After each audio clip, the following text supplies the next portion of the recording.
सकम टू के आगे झुकना या झुक जाना। सेंटेंस है, चाहे कुछ हो जाए वह तुम्हारे आगे नहीं झुकेगा। Come what may he will not succumb to you. दिमाग नहीं है, तुम्हें उसके दबाव में नहीं झुकना चाहिए। Don't have you sense, you should not succumb to him. किसी भी परिस्थिति में हमें अपनी मजबूरियों के आगे नहीं झुकना चाहिए। We should not succumb to our compulsions in any circumstances.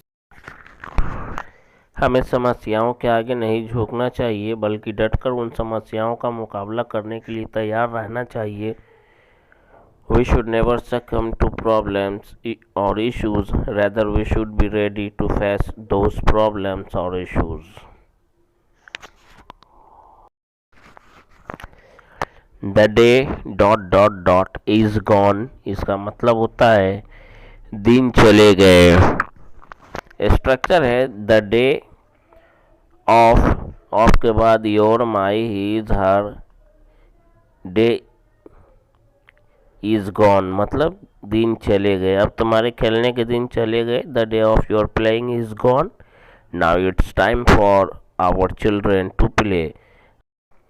The day is gone to take rest, आराम करने के दिन चले गए। Now it's time for me to earn money by doing hard work, मेरे लिए समय आ गया है कठिन परिश्रम करके पैसे कमाने का। द डे इज गॉन, तुम्हारा छोटे बच्चों के साथ खेलने के दिन गए। अब तुम बड़े हो चुके हो और अब जिम्मेदारियों को अपने कंधों पर लेने का समय आ चुका है। The day of your playing with the small children is gone, now you are grown up and it's time to own up the responsibilities. Own up responsibilities का मतलब होता है जिम्मेदारियों को अपने कंधों पर लेना।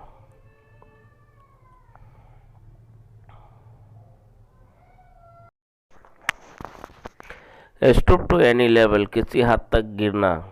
स्टूप टू एनी लेवल इसका मतलब होता है किसी हद तक गिरना। उसे पाने के लिए वह किसी भी हद तक गिर सकता है। He can stoop to any level to achieve her. He can stoop, मैं उसे अच्छे से जानता हूँ। I know him very well. He can stoop to any level to earn name and fame, वह नाम और शोहरत कमाने के लिए किसी भी हद तक गिर सकता है। I know him very well, मैं उसे बहुत अच्छे से जानता हूँ। He can stoop to any level, वह किसी हद तक गिर सकता है। To earn name and fame, नाम और शोहरत कमाने की खातिर या के लिए। मैं जानता हूँ कि वह स्वार्थ के लिए किसी भी हद तक गिर सकता है। I know that he can stoop to any level for his self interest. वह इस कामयाबी को पाने के लिए किसी भी हद तक गिर सकता था। He could have stooped to any level to get this achievement. He could stoop to any level to get this achievement.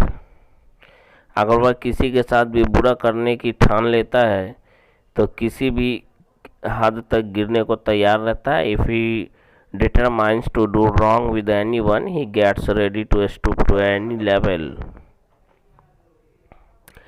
वह तुम्हें पाने के लिए किसी भी हद तक गिर सकता है। He can stoop to any level to achieve you. He can stoop to any level to achieve you.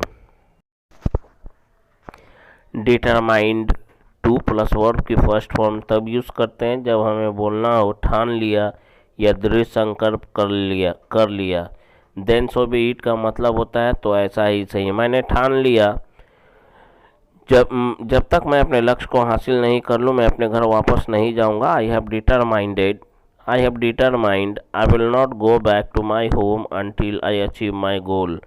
मैंने ये पक्का इरादा कर लिया है कि जब तक मैं अंग्रेज़ी बोलना नहीं सीख जाता मैं अपने किसी भी दोस्त से नहीं मिलूँगा। I have determined that I will not meet any of my friends until I learn to speak English.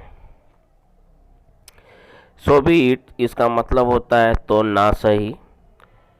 Structure है, हमारा अगला स्ट्रक्चर है if plus subject plus want wants wanted plus me him her them plus two, उसके बाद सो be it. आइए देखते हैं sentence. अगर आप चाहते हैं कि मैं अपनी पढ़ाई पर पूरा ध्यान दूँ तो ऐसा ही सही। If you want me to focus on my studies, then so be it. If you want me to focus on my studies, so be it. अगर आप चाहते हैं कि मैं किसी लड़की से बात ना करूं तो ऐसा ही सही। If you want me not to talk to any girl, then so be it. If you want me not to talk to any girl, then so be it. अगर आपके माता पिता चाहते हैं कि आप शादी उनकी मर्जी से करें तो ऐसा ही सही। If your parents wants you to marry as per their wish then so be it. If your parents want you to marry as per their wish then so be it. अगर आप चाहते हैं कि मैं अपने आवारा दोस्तों के साथ रहना छोड़ दूं तो ऐसा ही सही। If you want me to stop living with my vagabond friends then so be it. If you want me to stop living with my vagabond friends then so be it. What I most hate is, इसका मतलब होता है मुझे सबसे ज़्यादा नफ़रत है। मुझे तंबाकू खाने वाले से सबसे ज़्यादा नफ़रत है और तुम वही काम कर रहे हो। What I most hate is tobacco chewer, and you are doing the same. What I most hate,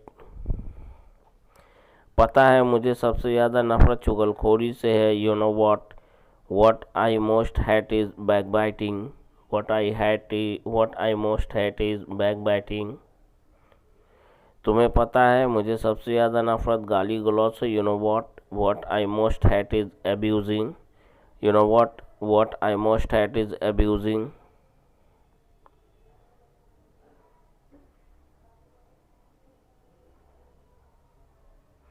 no question rises to plus verb की फर्स्ट फॉर्म, सवाल ही पैदा नहीं होता।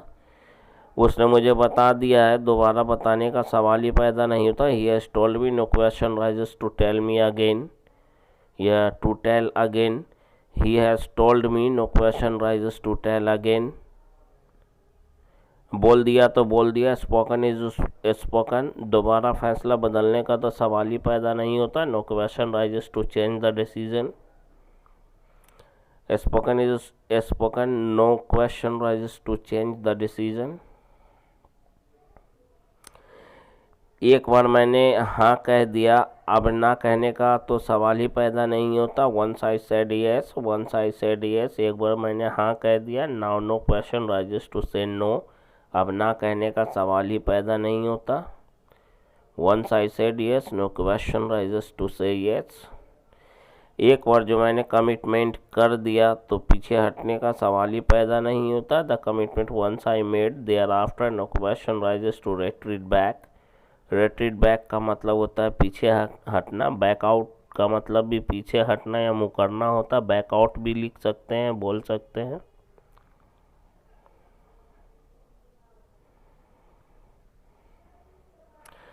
Time flies while plus verb की फोर्थ फॉर्म, जिसका मतलब होता है समय का पता ही नहीं चलता है। स्ट्रक्चर है time flies while plus verb की fourth form plus object plus other words.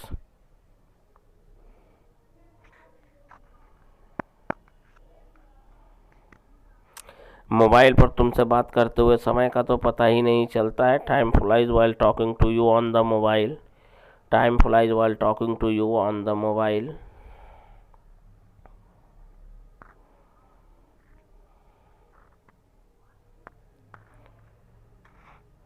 यात्रा करने के दौरान समय का पता ही नहीं चलता। Time flies while travelling. Time flies while travelling, या सफ़र के दौरान, सफ़र के दरमियान या सफ़र करते समय टाइम का पता ही नहीं चलता। Time flies while travelling. तुम्हारे साथ बैठकर खाना खाते हुए टाइम का तो पता ही नहीं चला। Time flu while eating after sitting with you. पता ही नहीं चला, इसलिए फ्लाई की जगह पे फ्लू यहाँ पे लिखा गया है, टाइम फ्लू। अब एक लॉन्ग सेंटेंस आप सभी के लिए, इसका जवाब आप लोग ज़रूर दें, और जवाब जैसा भी हो, गलत भी होगा तो मैं जवाब बताऊंगा। तुम्हारे साथ तुम्हारे साथ तुम्हारे घर में बैठकर एक कप गर्मा गर्म चाय की चुस्कियों के दौरान तुमसे बातें करते हुए टाइम का तो पता ही नहीं चला। मैं देखना चाहता हूँ कि कितने लोग हैं जो इसका सही जवाब देने में सक्षम हैं। आप अपना जवाब कमेंट बॉक्स में ज़रूर लिखें। इस सेंटेंस को ज़रूर बनाने की कोशिश करें। आज के वीडियो में बस इतना ही। मिलते हैं कल एक नए वीडियो में एक नए लेसन के साथ। तब तक के लिए good bye and take care of yourself and thanks for watching this video.